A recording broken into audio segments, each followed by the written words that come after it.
Welcome, everybody, to the show, the slightly brushed and hastily announced live interview. Joining me is our guest, Justin Thompson, who is the designer of, and we'll ask about all the details of this, of course, in a minute, of Julius Caesar from Columbia Games, a new edition of which is right now on Kickstarter, and I believe it has something like 10 or so days remaining. There's a link to that in the video description just in case anyone wants to check it out. So thanks, Justin, for joining us tonight. Thanks for having me. Yeah, it's awesome. So let me ask about, are you the sole designer of Julius Caesar? No, I share the rights with Grant Doglish, and we created it together. Okay. Basically, the storyline is that I was watching Rome on HBO, and I said, "Wouldn't that be a great board game?" So let's started to create a board game. Go ahead. No, let me ask. That's the question I'm about to ask. Is tell us about the game, and I mean, obviously, we know Julius Caesar's in it, right? But what exactly does the game cover? What is its scope? It basically covers the Rome TV show's first season. They had 2 seasons. The first season was all about Julius Caesar. It starts with Pompey and Julius Caesar being best of friends, and then basically he crosses the Rubicon. That's where basically the game starts, and then it's a 5-year battle to determine whether the Rome becomes an empire or a republic, or stays a republic. And it's an all-out war. And it's really quite dynamic in the fact that you have lots of ways to win and lots of ways to play, and every game is different. So let me, I guess we'll start with talking about the mechanics, because folks will ask, and it is a block game, right? Following the Columbia Hidden Movement block model. What went into the thought process that ended in picking this particular mechanic? Why did you feel like this particular mechanic was a good way to represent this particular topic? Well, that's a very good question. The original creation that me and Grant were working on was based off of the game War of 1812. We had a big meeting with Tom Doglish, the owner of Columbia Games, and I flew to Washington, to Blaine, Washington, to their headquarters, and spent to the massive Blaine International Airport, no doubt. Yeah, I had to fly into Seattle and drive 2.5 hours up there. That's it. But we got together and we sat down, and the very first thing Tom said to me was, "We need to have a little more than just 1812. We need to do something more dynamic." And so we decided that we'd do the ABC system, which had been used successfully with Hammer of the Scots, Crusader Rex, those types of games. I will say that I was concerned about making the game in such a way that everybody could play the game. I didn't want it to be so much chrome and so many layers and so many of this. If this happens, this happens. If this happens, that gets real old real fast when you're playing a game. So me and Grant came up with the term to keep it simple, stupid. So anytime we had a question of whether we wanted to add on a layer, we just determined we would not do it, or what we would do with it. We kept it simple so people would enjoy the game. The mechanics are basically a block game where you're seeing all of the blocks facing you.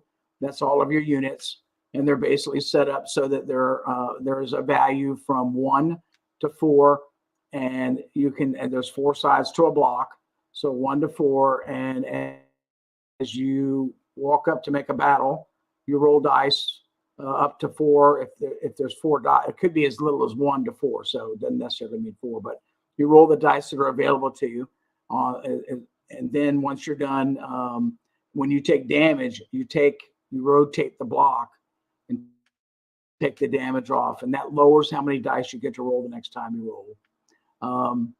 It's a very dynamic system, very well thought out. Tom is a master. As far as I'm concerned, he's one of the greatest board game designers in the history of board gaming. So he helped me and Grant get this off the ground. And yeah, it's really been great. Well, it has been extremely well received, it's safe to say. So, inspired or not by the Rome TV series, which is excellent, by the way, did you find that you had to do additional research to fill in any of the many historical gaps left by that show? Well, that's another one of those great questions you just asked me. I have a bookshelf in my house with 50 books on the Roman Civil War, including Julius Caesar's autobiographies. You name it, I read it. Needing to make sure you try to bring as much of that history into play, knowing that you're not going to follow the exact same plan that Caesar or the exact same plan that Pompey was going to use, but you needing to know that it needs to feel as if it's Rome versus Rome. You need to feel that conflict, and you need to know what was Caesar thinking when he made that decision to go down into Egypt? What was he thinking when he decided he was going to attack Africa? The things that just are important. And knowing, for example, can an elephant get on a boat and cross the ocean? Sure, Hannibal did it. So all those things had to be thought out before you put the game together. So you mentioned ABC system just a moment ago, and that's a piece of terminology we might not necessarily be familiar with. Can you elaborate on that a little bit? Sure. When the blocks are basically labeled with either an A, B, or C, and in some cases even a D. But the idea behind it is the A blocks always defend first, and A blocks when they're attacking also attack first. So let's say you have an A block that's one of your best blocks, and or one of your blocks that has an A on it. You're defending. You roll your dice first, and then if there's any A's on the attacking side, they then roll their dice. Now, damage are applied instantly. That means the defender rolls his dice. If he gets a few hits, you take it off the most powerful. If everybody's fours, imagine everybody's fours. You're going to take it off anybody you wish. But if it's a 4, 3, 2, 1, and you have 2 hits, it's got to come off that 4, and then you can then choose whether or not you want to take it off the 2 3s. Okay. So the system goes A, B, C, D. So that do all the A's first, attacking all the defenders next. Then the B's attacks, the B defenders, then the B attacks, and it goes like that until all blocks have fired. Okay, that makes sense. That's a mechanic I don't know that I've ever heard it called that, but I've certainly seen the similar mechanics before. Well, there's quite a few games actually that are out there that are now have that system. I mean, it's a lot of people call it the ABC system. That's what we call it. I'm generally speaking, most people probably just think about it as the Columbia game system because they're the ones that came up with it. I can vouch that that has in fact been borrowed by designers working for other publishers. Absolutely. Actually, the first game that, and maybe it's because this is what I've played most recently, but the game that leaps out to me as using that mechanic to kind of determine initiative and simultaneity is actually Space Empires 4X from GMT. Which uses a similar, what I would call an initiative mechanic, although I'm not sure the game does that. Would you characterize, as I would, Julius Caesar as an operational game or a strategic game, or does it kind of blend the two? It's more strategic. It's definitely more strategic. I would say that we set the game up in such a way that the map is designed to allow basically 3 major avenues of attack and defense on the board. So the idea behind it is that you can go down into Spain and win. You can go down the center and win. You can go down on the east side and win. And there's lots of different ways. So it's the entire theater, the entire war. If you mean that you're running the entire war with limited characters, obviously. But it's not like you're doing lots of little pieces where they have lots of numbers and chits and all kinds of things on it, like Civil War or any of those kinds of games. But what you're working with is blocks that allow you to uh, advance and to grow as you go along. One of the interesting things about the game is that you end up having opportunities to most of the blocks you have to move around the board. You have to go and get them, meaning you have to go to a certain space to recruit a block. One of the interesting things about Rome was that they were around a very long time. I mean, a very long time. So they had outposts all over the place. And Julius Caesar was all over the place, and he had units everywhere. The Republic had units that were their units everywhere. So you can recruit all kinds of things. There were auxiliaries, people who were forced into being in the military that weren't even Romans that were involved. So you can recruit all over the board. You can get new troops all over the board. There's no place that stops you from doing that. So if you think of it in that fashion, is it operational? It's more, I think it's a little more strategic. It really is, to me, is more. There's a lot of tactics and doing a few things like that. The recruiting is extremely important.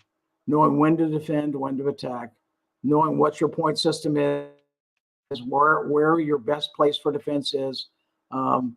That's how the game is set. Now, a lot of people say this game is easy. They will say it's a beginner game. You get into the game and it's a beginner. Anybody can play it in 10 minutes. That's a true statement. I can teach you how to play in 10 minutes. Will you know how to win in 10 minutes? Probably not. It'll take you a few games to get that under your belt. I have, and I'm probably exaggerating, but 1,500 games. Well, you're the, as the designer. Remember, I play a lot on. There's all kinds of platforms out there that now have our game. So I'm out on all these platforms playing all the time. I was playing on Rally of the Troops for quite a long time. Just recently took a break, but I was playing 4 or 5 games a day, every day. So there's a lot of fun to be played with the game. It's quite fun. So there are cards in the game as well, as I recall. Can you tell us about how the cards function and what they do inside the mechanics? It's interesting because, one of the games that didn't inspire me, but one of the games that I looked at and I thought was very cool was Sword of Rome from GMT. And they had cards. And one of the cool things about the cards is it had this cool effect on the card that would allow you to do this or allow you to do that or allow you to do this. So when I started creating the game, I wanted a game that had some kind of special feature on it. And so that was kind of how the God cards came around. And we'll talk about the God cards a little bit. But the other cards are all basically set up so that you get to actually move and you actually get to recruit. You don't have to choose whether you're going to be able to do one or the other. Every card you can do both. So if you put down a card that says you can move 4 spaces, you can definitely still recruit something. It said our 4 groups, you can still recruit something. If you're going to move 3 groups, you might only be able to recruit 2 levies. And that means, like we were talking about the blocks. So if your block is at a 1, then you levy, you can bring that block up to a 2. And if you have 2, you can move it up to a 3. So the idea is that you build your troops as you go along. You refurbish yourself, get yourself stronger, and then come back into battle. Well, tell us about the God cards then, because there's actually I actually think that's quite a neat. Me and Grant just talked about that today. A couple of days ago, we were talking about the God cards.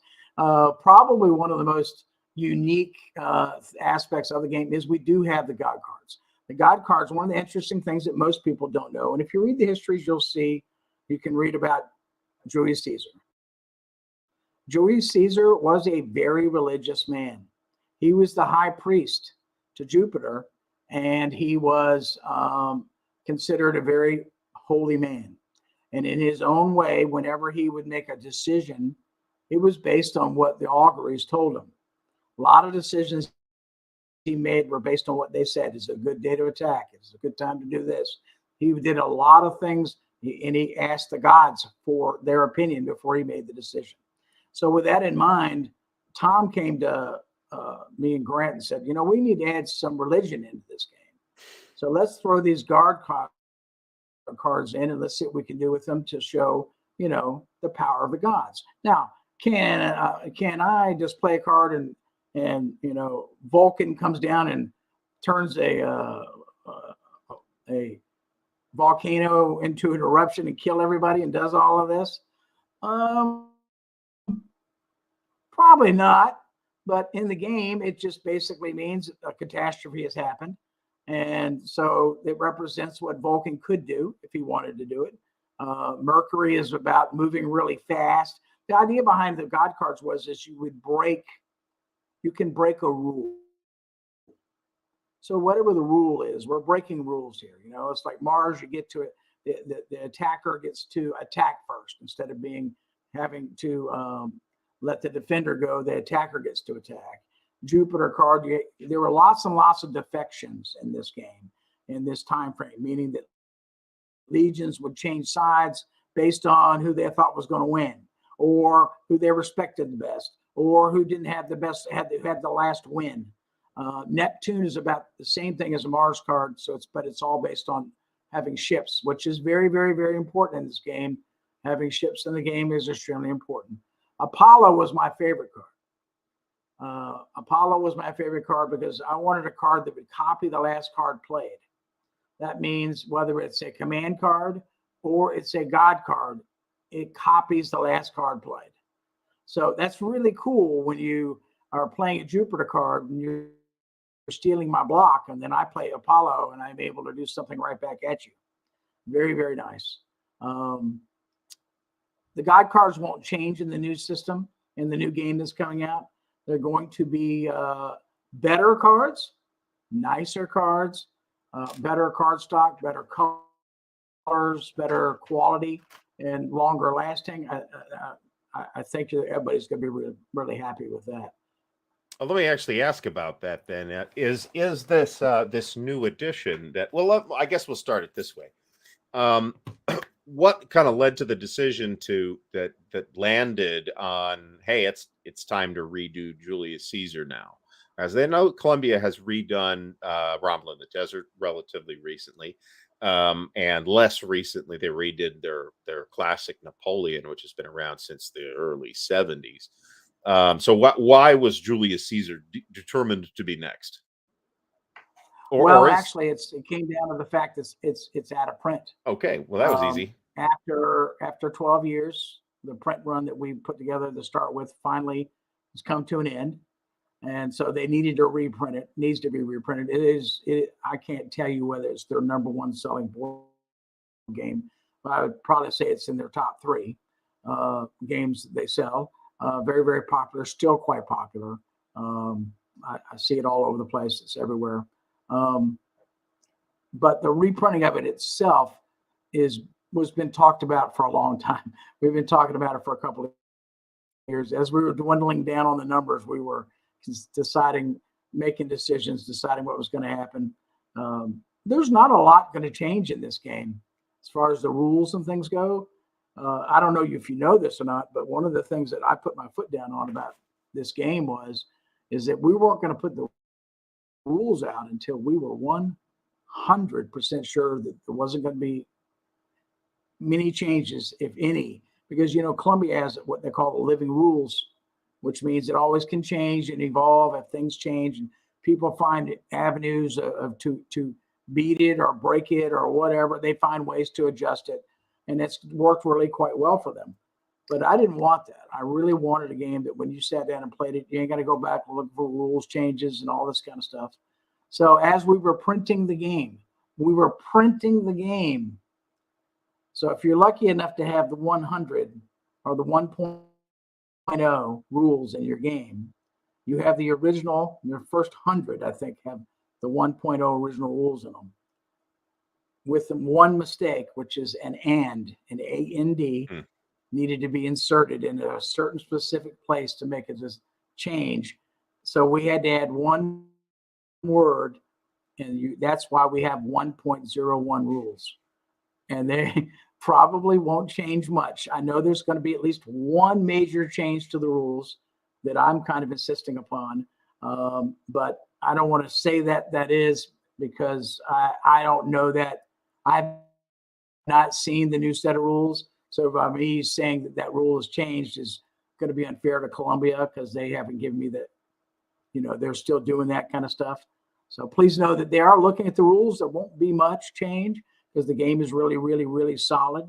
I know they're doing a new board, not changing the artwork, but the quality of the mounted board. Did you happen to see the Rumble on the Desert board? Yes, it's very nice. That's It is the very board. nice. That's the kind of quality of the board that's coming out with Julius Caesar. Mm-hmm. And that, for clarity, for those who have not seen it, that is a true mounted board and not the cardstock board that had made appearances in a lot of the Columbia games of the past. Yeah. I talked to Grant about that the other day, and I asked him, I said, is it the Rumble on the Desert board? And he gave me, yes, that's it. So yeah, there's that. The box cover is going to be nicer product. I know that they're also going to be selling. They have a map board that you can buy. It's a roll-up type map. Mm-hmm. I can't tell you what the actual name of it is. Some kind of preen or. I thought those were on. If it's the same kind of thing they're doing with the East Front, West Front maps, I thought it was on vinyl, but I might be misremembering. No, it's kind of rubbery. Okay. I don't know enough about it to tell you more than that, but I know it's. I'm not a plastics guy. Big.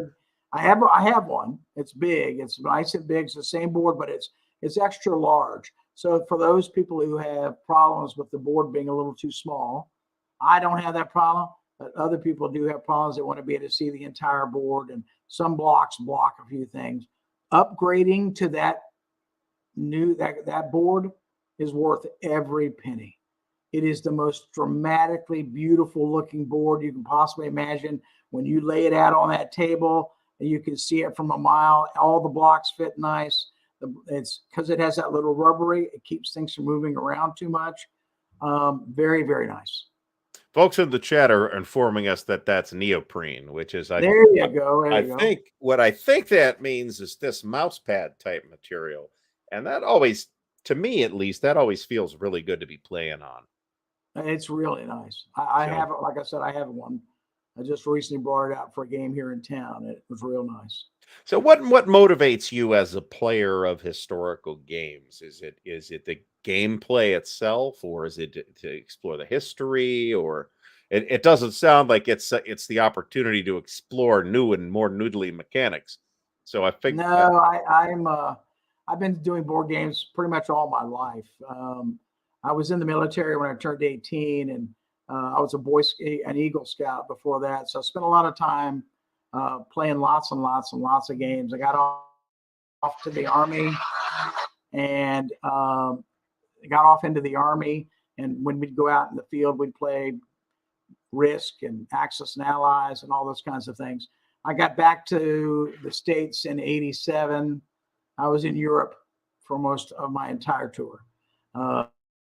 Germany, and I got back to the States in '87, and I joined the local University of Virginia Game Club, which I think is still the Historical Simulation Society. When I did that, one of the interesting things was we were coming out of that period of time where there were lots and lots of counter games. So I had a lot of my friends I met there that were older. I was in my 20s. They were in their 40s. All of a sudden, let's play a game of Russian campaign.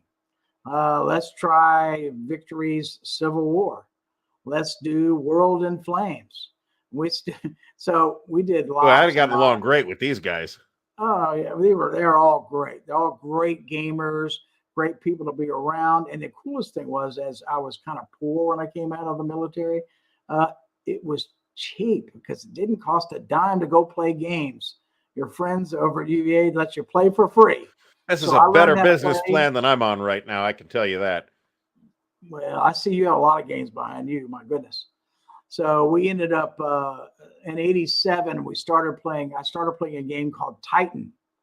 Ooh. If you ever played Titan, yes. was our club became the Titan Mecca of the world. We played Titan every single week. We became super duper pros. We started an event called Titan National Tournament. And the idea behind it was a team event. And if your team won the event, no matter where it was, you got to host it the next year. Hmm. So I got into that. Long story short is I ended up starting a game convention a few years later after getting involved in running that tournament. And I ran a convention called PresCon in Charlottesville, Virginia for 28 years. So I was around games pretty much all through that time frame. And I would learn and play and do things like that all the time at the game convention. But when you're running a game convention, you only have time for 2 or 3, maybe 4 games the entire event. So one of my friends said, "Hey, I've got to teach you how to play a War of 1812." And I said, "Really?" So I sat down and I just fell in love with that game because it really was similar to what I wanted to do with the original Julius Caesar, because of the way it had 3 or 4 different avenues to get into the game, how you played, the whole deal. So I moved into that with that intent. But, then I started playing all the other Columbia games. They were also Hammer's just top of the line. Everybody loves Hammer. I met Jerry Taylor. We started talking about creating a game together. He ended up doing Richard III. I was going to do a game based on Kingmaker. He decided to do Richard III instead. So that's how that came about. And then I came in with it behind them with Julius Caesar. So I guess I'll ask, and maybe it's already out. I know that there are digital versions of a couple of the Columbia block games available, including Richard III. Are there plans to do a digital version of Julius Caesar that you're aware of? There actually is a digital version of Julius Caesar already out. There we go. Easy. It got done 4 or 5 years ago by a company in France. It's an interesting piece of software. It can always be improved, but you can definitely play the game on it. It's not too much of a problem with it. But today's technology is all streaming. Mm-hmm. So playing games like on Rally the Troops and other places are probably just as good an option. But definitely there is, if you want to do, I believe Columbia sells that copy. It sells. All you do is they give you a key, send you to a website, and you download it, put the key in, and then you can play. Yep. Absolutely coincidentally, the digital version is 60% off on Steam right now. Wow. So that was not planned. I just like, hey, is this on Steam? Because Richard III is. And I'm like, oh, look, it's on sale for 60% off. So get it while you can. Steve, when I buy digital games, which I have had no ability to play whatsoever for a considerable amount of time, I would just rather buy it through Steam. It's just they're all in one place. It's a big list. I can say, oh, I'll play this, and hypothetically. And apparently the Kickstarter has the Steam key as an add-on. I am informed by Meandering Mike here, which is actually kind of a cool add-on if you think about it. So I guess since you talked about PresCon, which of course is something I mentioned before to you, I hadn't known that you had originated that event as well. But you're currently involved with the World Series of Board Gaming, which is held in Las Vegas. So tell us a little bit about that. Well, I came out to Vegas 4 years ago. I've been coming out since '95. All that damn sunshine you got to put up with. Oh no. Well, I like to play in the World Series of Board Gaming. World Series of Poker. So I played in the World Series of Poker in 17 and 18. I've been playing it ever since. But the fact is I came out here with the idea to retire. So when I got out here, I had some extra time. So I started basically going out on excursions around town, talking to hotels and looking at what's available. Because, this is a completely different animal than running an event in Charlottesville, Virginia. Everything is different. So I got together with some of my friends and I said, let's get together. Let's talk about it. They flew out in 2019. We had a big meeting. And in December 5th of 2020, we formed WSBG LLC. and we are now in our second year. We're working towards our second year. Very successful. We give out $25,000 to the winner of our event.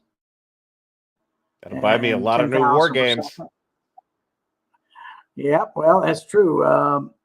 It's interesting, the games that are chosen, which I don't choose. The games that are chosen this year or for years past are a good variety of different types of mechanisms and mechanics and that kind of thing, but no war games. It's kind of, terraforming Mars, and you're going to get things like Ark Nova, and you're going to get things like there is my favorite game, which I do have a little say-so in, which is called Choir, which has been around since the 50s. And I wanted an older game. I said, you got to put something in there that old people like me know how to play. It's still around. Hasbro's keeping it in print anyway. They are, but yeah, either way, it's just a tremendously fun game. And I worked hard to put that into the 16. The way it works is there are 16 games. Imagine that the World Series of board gaming is one single event, which it is. It's a main event. So the 16 games are out there, and what you do is you choose 4 games, one for each day. And obviously, there's only one game of Acquire, and it'll be on Wednesday, and it starts at 12, and you're going to play in that tournament, right? The person who wins that tournament wins a $2,000 ring, which is really, really nice. And they also get a pass into the semifinals. So all 16 games are played over 4 days, and then they are all brought together on the final day, and they do a semifinal game. Semifinal game is four games, 4 different games. You won't know what game you're going to play, but you will know that you won't play the game you won when you got to the semifinals. Nobody in any game will play a game they've played to get into the semifinals. Matter of fact, in my opinion, winning the semifinal game is harder than winning the final game. So when you get done with that, you have to play the game you probably might be your most hated game, might be your second best game. You never know. But those games are chosen randomly. And then the final game, the 4 people who make it to the finals, they won't play a game they played in the 16 when they got there. They won't play the game they played in the semifinal. That brings them down to about 7 or 8 games. And then they get to choose one game they want to take out of the bag, put it in the bag, take out. So they can, this last year, it ended up being, there were 8 games going in, and they took out 3 games. There was 5 games left in the bag. The CEO, John Hagmeyer, picked the final game, which was Dune Imperium. Turned out to be a great final. People had a great time playing. In this year, it's even going to be bigger, badder, and better than it was last year. We're 200 or 300% more people signed up than we had last year. It's going to be really nice. What's the location? It's on the Strip in Vegas at Bally's. Now it's called the Horseshoe. They just changed the venue just a couple months ago. So it's now called the Horseshoe. It's 80,000 square feet. I ran PresCon in Charlottesville with 15,000 square feet. And we have, 6 times that. So it's has plenty of room, lots of space. We have outer ring events as well. That means we have 23 other events that you can play when you're not playing your ring events. You can also sign up to just play those events, not to even play the ring events. So there's all kinds of ways to get in. We have a big, massive dealer space. Tom Vassel's Dice Tower West, and those people, we rent their entire library for the World Series. Yeah, it's a really big event. We have lots of fun with it. Yeah. Hopefully people will come and enjoy themselves. That sounds pretty cool. And when is it? What are the dates? It's September 24th through September 28th. So this year it's a Sunday, Monday, Tuesday, Wednesday, Thursday. Okay. It's going to move year to year based on what the hotel Sure. sees that suits their needs. But last year it was, Wednesday, Thursday, Friday, Saturday, Sunday. Okay. So, Okay. yeah. So And it's at like I said, it was at Valley, so it's at the Horseshoe.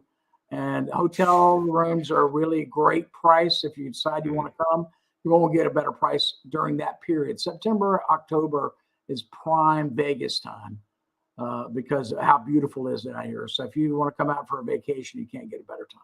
Yeah, July is less optimal in Las Vegas, as I recall.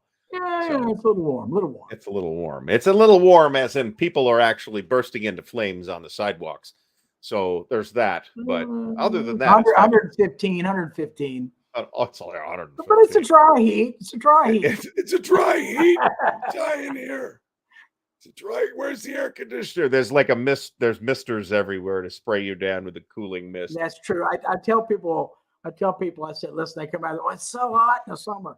I go, well, I go from my office to my car to a house, to the car, from the house to the car. I'm in AC pretty much all the time. I'm not walking around in the heat. You just don't do it. Those parts of the world where nobody has air conditioning? Las Vegas is not that place. Yeah, we have plenty of AC. A couple of years ago, we had 83 straight days of 115-degree weather. Wow, was that hot. Now, the only way that gets hotter is when it's 115, you've got a 25 or 35 mile an hour wind blowing at you at the same time. It's 115 degrees. That's like having a blow dryer on your face. Your eyes dry up. That sounds like so much fun. So much fun. Folks, you're not required to leave the hotel as part of the tournament. So it's all good. All right. So Justin, I want to say thanks for stopping by for this quick interview. That this has been great. Hopefully folks will be motivated to check out the Kickstarter, which again, and the World Series of Board Gaming is also linked in the video description on YouTube as well. So I'd like to thank all the viewers who have come out for this not incredibly thoughtfully scheduled show, but the Kickstarter's live and we want to get this stuff done when the Kickstarter's live. Well, right? let me say one thing before you go, Gary. Yes. For all of you out there who are looking at me going, when are you going to bring out your second game, Justin? I want to let you know that we've been working on Mark Antony and Cleopatra for years. And I just had a conversation with Grant the other night, and we are now ready to start finishing that game up. How soon it's going to take or how long it's going to take, I don't know. But keep your eyes peeled for that on Kickstarter sometime down the road. Well, you got a whole second triumvirate to fall apart there. So exactly. So that's actually awesome. So that's great. I actually wanted to ask about that, and I had forgotten. So because I got all excited about the World Series of Board Gaming and the giant cash prize. Maybe it's better that there's no war games there. You know what I'm saying? I've seen the intensity level at ASL Oktoberfest where there's no money on the line. So, it's a high pressure environment right there. I'd hate to put $20,000 in the middle of the table and say, yeah, the winner gets that. So, but for those on the who find it, who prefer like a somewhat competitive environment at least part of the time, and for whom something like the World Board Gaming Championship in Seven Springs, Pennsylvania is not necessarily practical to get to because of time or location or whatever. This one's in Vegas. It's in a nice hotel. It's easy to find. You just drive up and down the strip till you see the big horseshoe. That's where you go. And it's Las Vegas. I'll vouch is a fabulous eating town too. A lot of amazing food choices at all price ranges in Las Vegas. So absolutely, I would weigh 400 pounds if I lived in Las Vegas. That's the only way I've lost weight is to not go to Las Vegas. Actually. No, you wouldn't sweat it off out here. That's for sure. Oh, no kidding. Just go outside for 5 minutes and the water will be sucked right out of you. All right. So Justin, thanks so much for coming with us tonight. I would like to encourage everybody to check out the live Kickstarter right now. The video course will remain up, in perpetuity, but the Kickstarter's got a couple of weeks left, I believe. I actually didn't check it. I forgot the number. So once again, thanks, Justin. Thanks, everybody, for watching tonight, and we'll see you all next time.